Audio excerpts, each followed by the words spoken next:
जय श्री राम मित्रों, एक बार फिर मैं संदीप चौधरी से आप सभी लोगों के समक्ष मेरे यूट्यूब चैनल हिंदुत्व शान से। मित्रों, जैसा कि आप सभी लोगों को पता होगा कि गत 1 या 2 दिन पहले हमारे देश के पूजनीय प्रधानमंत्री आदरणीय श्री नरेंद्र मोदी जी ने एक देश की जनता को संबोधित किया था और उस पूरे संबोधन का सारांश एक ही था कि जब तक दवाई नहीं तब तक ढिलाई नहीं। उसमें एक सिंपल सा उन्होंने एक मैसेज दिया था कि आपको मास्क लगा के रखना है, आपको हाथ बार बार साबुन से धो के रखना है, मास्क आपको कैसे यूज़ करना है, मास्क को आपको फ्रंट से नहीं निकाल के बैक साइड से निकालना है।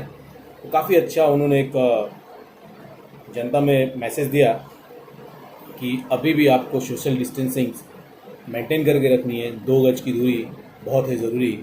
काफ़ी अच्छे टैगलाइंस हमारे प्रधानमंत्री माननीय श्री नरेंद्र मोदी जी ने दिया।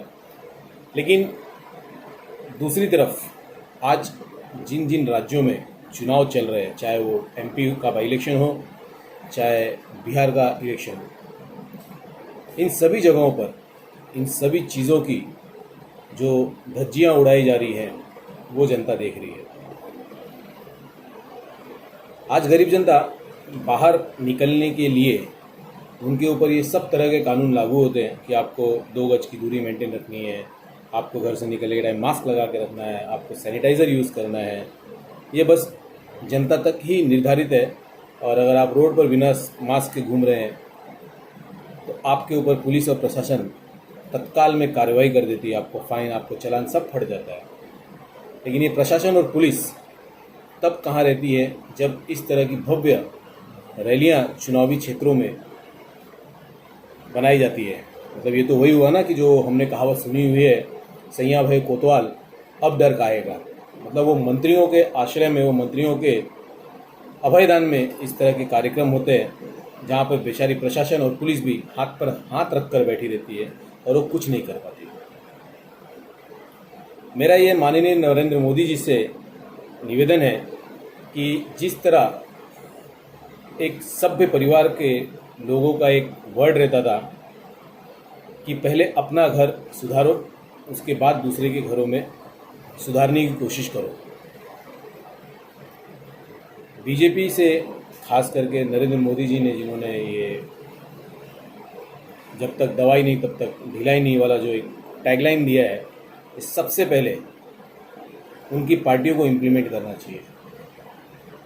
क्योंकि जब तक आपका घर सुधरता नहीं है तब तक आप दूसरे के घरों पर उंगली नहीं उठा सकते। और जिस दिन आपने अपना घर सुधार लिया वो एक माइलस्टोन होगा उन सभी लोगों के लिए, बताने के लिए कि देखिए हम अपने आप को किस तरह सुधारे और अब ये आपको सुधारने की ज़रूरत है। और एक कहीं न कहीं जनता के बीच भी एक अच्छा संदेश जाएगा कि नहीं, बीजेपी इन चीज़ों को काफ़ी सक्रिय ढंग से और काफ़ी सिस्टम से इम्प्लीमेंट कर रही है कंपेयर टू दूसरी पार्टियां। आज सिस्टम ये हो गया है कि गरीबों के लिए रूल अलग और सत्ता में बैठे हुए लोगों के लिए रूल अलग और इलेक्शन लड़ रहे हुए लोगों के लिए रूल अलग। ये कहीं ना कहीं गलत है। जैसे कि अभी आप एक छोटी सी शादी या छोटा सा शोक समारोह अरेंज कीजिए, आपको पुलिस से परमिशन लेना पड़ता है और पुलिस वहाँ पे एक इंटीमेशन लिख के देती है 50 लोग शोक सभा के लिए और शादी के लिए आपको 100 लोगों की परमिशन दी जाती है। और यदि अगर पुलिस ने वहाँ पे रेड किया और रेड करने पर इन चीज़ों की SOPs की अगर अवहेलना की गई हुई है तो आपके ऊपर फाइन तक लगा सकते हैं और कानूनी प्रावधान के हिसाब से आपको जेल तक हो सकता है। लेकिन पुलिस तब क्यों अपनी आंखें मूंद कर रखी हुई है जहाँ पर इस तरह के भव्य मेले, भव्य रैलियाँ, भव्य जन प्रदर्शन लगा हुआ है। और ख़ास करके मैं उन लोगों को ज़रूर बोलूँगा, जनता को, जो इस तरह की रैलियों में जाते हैं, संभल के रहिए। अगर आपको कोरोना हो गया तो आपको इनके ही बनाए हुए सरकारी हॉस्पिटल में जाना पड़ेगा क्योंकि आप प्राइवेट हॉस्पिटल का खर्चा नहीं उठा पाएंगे। बाकी इनके लिए एम्स, बड़ी मैदानता, बड़ी बड़ी हॉस्पिटल हैं जहाँ पे 15 लाख, 20 लाख, 25 लाख, 30 लाख तक का खर्चा हुआ तो भी सरकारी खजाने से इनको खर्चा करके इनको ठीक किया जाएगा। लेकिन आपके लिए और हमारे लिए पैसा नहीं है। कुछ चंद पैसे के लिए या कुछ आपके उम्मीदवारों के जो दाएं बाएं के लोग हैं उनके बहकावे में आके इस तरह की किसी भी रैलियों में नहीं जाइए। सरकार ने एक SOP निकाला हुआ है वर्चुअल रैली का, वर्चुअल रैली कीजिए। और सबसे बड़ी चीज़, अगर आपने कार्य किया है किसी भी क्षेत्र में तो आपको कार्य बताने की ज़रूरत नहीं है। और जनता ने खुद देखा हुआ है वो कार्य कि आपने क्या किया और क्या नहीं किया। और आज जनता इतनी समझदार है कि उसको समझता है कि हाँ वोट किसे करना है और किसे नहीं।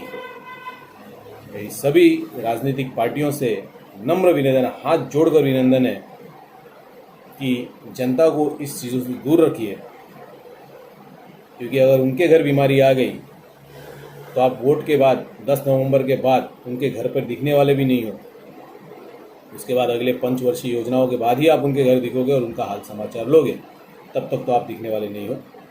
और जनता से फिर एक बार निवेदन है, अपनी बुद्धि लगाइए, अपना विवेक लगाइए, घर पर रहिए, स्वस्थ रहिए, मस्त रहिए।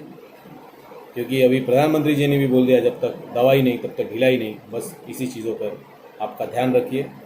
जय श्री राम।